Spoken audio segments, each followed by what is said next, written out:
ही शीतला भी हूँ और मैं ज्वाला भी।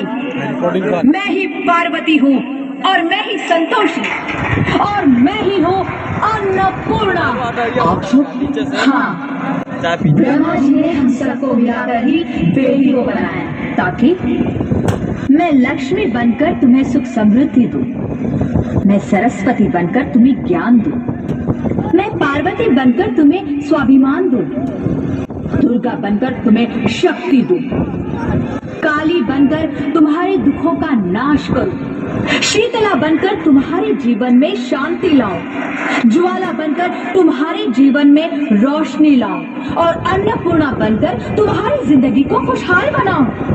और तुमने हमारी जिंदगी को कोख में ही खत्म कर दिया। हमारा कसूर क्या था? अरे हम तो तुम्हें कुछ देने ही आ रहे थे, क्योंकि तुम ही हमारे मंदिरों में आते हो, झोले फैलाते हो और तुम ही कोख में हमारी कब्र बनाते हो। तुम जैसे लोगों को हमारे मंदिरों में आने का कोई हक नहीं है, जो मंदिर में आकर चुनरी उड़ाते हैं और कोख में ही हमारी बलि चढ़ाते हैं। हम तुम जैसे लोगों के घर अब कभी नहीं आएंगी, कभी तुम जैसे लोगों पर खुशियां नहीं बरसाएंगी, कभी नहीं। मुझे माफ कर दो, मैं डर गया था। मैं आजकल के हालात देख के डर गया था।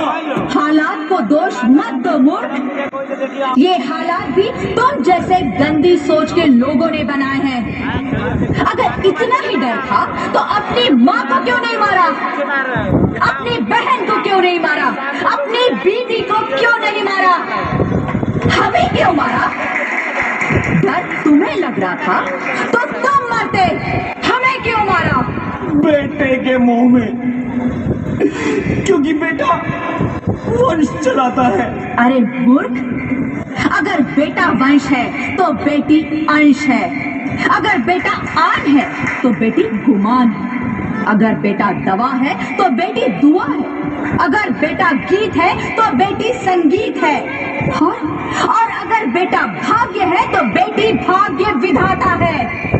यहाँ सबको माँ चाहिए, बहन चाहिए, बीवी चाहिए, मगर बेटी क्यों नहीं चाहिए? जबकि ओस की बूंद सी होती है बेटियां, माँ बाप को जरा सा भी दर्द हो तो रोती है बेटियां। रोशन करता है बेटा सिर्फ एक कुल को, दो कुलों की लाज ढोती है बेटियां। फिर भी किसी को नहीं चाहिए बेटियां।